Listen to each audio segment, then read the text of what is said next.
الحمدللہ رب العالمین الصلاۃ والسلام علی سید الانبیاء والمرسلین بسم اللہ الرحمن الرحیم۔ آج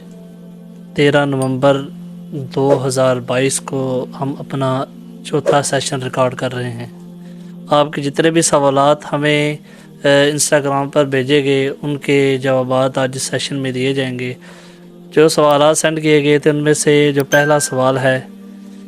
جسم اگر ناپاک ہو تو صاف کپڑے پہن لیں تو کیا کپڑے ناپاک ہو جائیں گے؟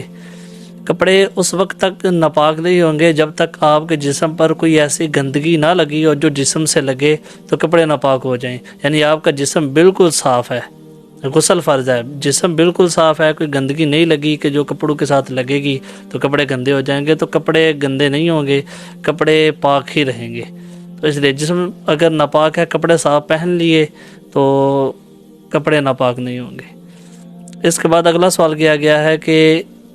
مجھے کیسے پتہ چلے گا کہ میرے اندر تکبر ہے؟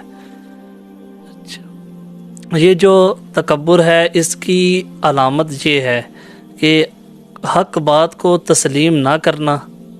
یعنی جو حق بات کو کرے اس کو تسلیم نہ کرنا، اور دوسروں کو اپنے سے حقیر سمجھنا، یعنی حقیر اب تقوی میں بھی ہو سکتا ہے، علم میں ہو سکتا ہے، یا مال و دولت میں، یعنی حق بات اگر کوئی کر دے گا تو اس کو اگر آپ نہیں مانتے، آپ کو پتہ بھی ہے کہ یہ سچی بات کر رہا ہے، اور اگر کوئی بندہ اپنے آپ کو سب سے بہتر سمجھے اور دوسروں کو بندہ جو ہے وہ حقیر جانے اور ان کی بات کو بھی ترجیح نہ دے، یعنی اگر کوئی بندہ جو طاقتور ہے، جس کے پاس پیسہ زیادہ ہے، وہ اگر آ گیا تو وہ غلط بات بھی کرے گا تو اس کی غلط بات کو بھی وہ مان جائے،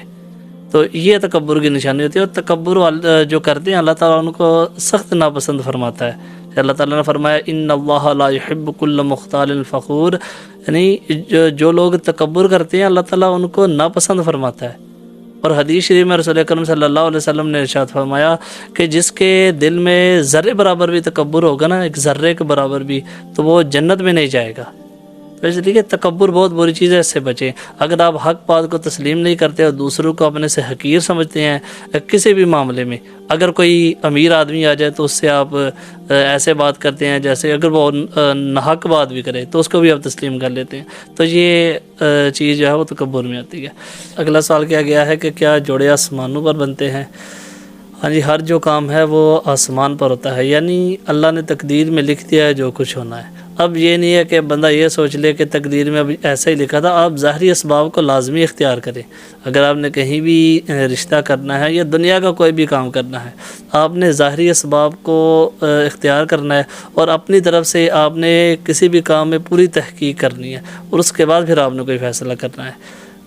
اگلا سوال کیا گیا ہے کہ اگر بیماری کی وجہ سے بار بار وضو ٹوٹ جائے،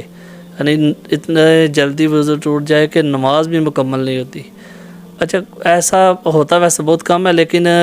کچھ لوگ بیماری کی وجہ سے ان کے ساتھ ہوتا ہے، یعنی ایسے لوگ جن کا 5 منٹ بھی وضو نہیں رہ سکتا، تو ان کے لیے کہ وہ جب نماز شروع کرے تو وضو کر لیں۔ تو اگر آپ کا وضو ٹوٹ بھی جائے، اب بیماری ہے تو اس میں شریعت نے آپ کے لیے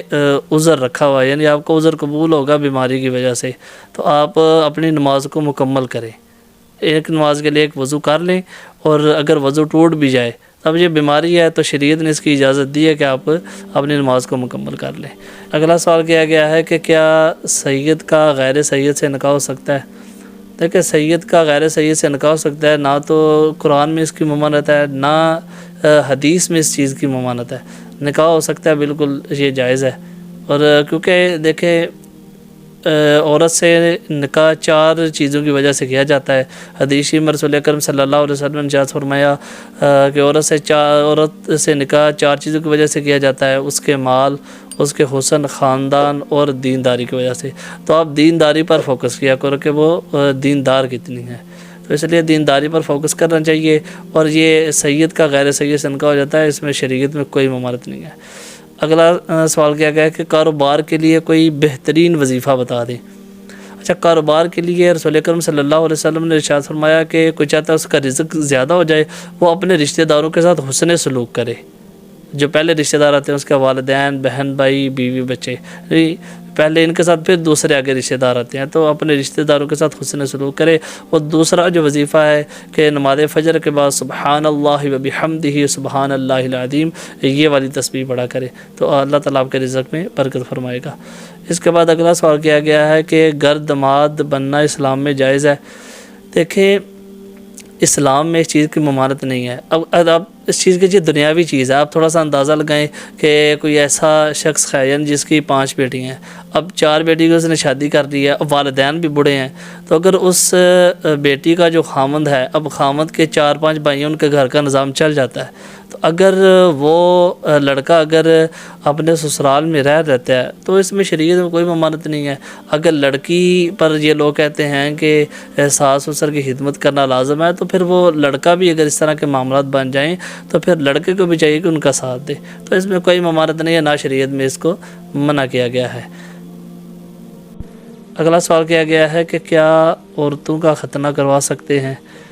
اچھا، یہ ویسے عربوں کے اندر یہ رواج ہے، لیکن ابو داؤد کی جو حدیث پیش کی جاتی ہے وہ کمزور ہے، وہ کمزور روایت ہے، اس کا سہارا لے کر اس عمل کو جائز قرار دیا جاتا ہے، لیکن اس میں علماء کا اختلاف ہے اس مسئلے کے اندر، لیکن مناسب یہی ہے کہ نہ ہی کروایا جائے، کیونکہ اس سے اور بہت سارے ایسے مسائل پھر پیدا ہو جائیں گے جن کو ہینڈل کرنا مشکل ہو جائے گا، تو اس لیے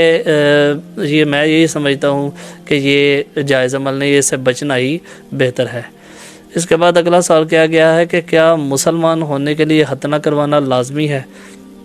دیکھیں، یہ مسلمان ہونے کے لیے لازمی نہیں ہے، اگر کوئی نہیں کرواتا تو یہ نہیں ہے کہ وہ بندہ کافر ہو جائے گا یا وہ بندہ مسلمان نہیں ہے۔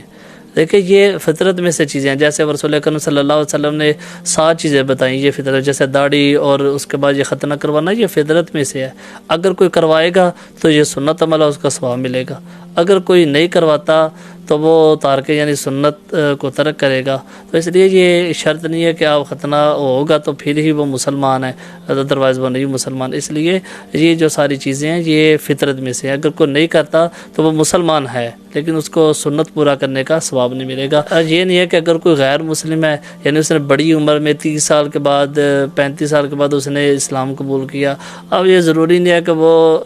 ضروری ختنہ کروائے گا تو وہ مسلمان ہے، نہیں، اگر وہ کرے گا تو اس کو ثواب ہے، یعنی سنت کو اس نے پورا کیا، اس کا ثواب مل جائے گا۔ اب یہ اس پر حکم ضروری نہیں ہے کہ وہ ضروری کروائے، کیونکہ یہ تکلیف دہ عمل بھی ہوتا ہے، تو اس لیے اگر کر لے گا ثواب ہے، نہیں کرے گا تو گناہ نہیں ہے۔ آج کے جتنے بھی سوالات تھے ان کے جوابات دے دیے گئے ہیں، اور نیکسٹ اگر آپ نے کوئی بھی کویشچن کرنا ہے تو ہماری انسٹاگرام کی آئی ڈی پر آپ بھی اپنا سوال بھیجیں، اور انشاءاللہ نیکسٹ سیشن میں ان کا جواب دے دیا جائے گا۔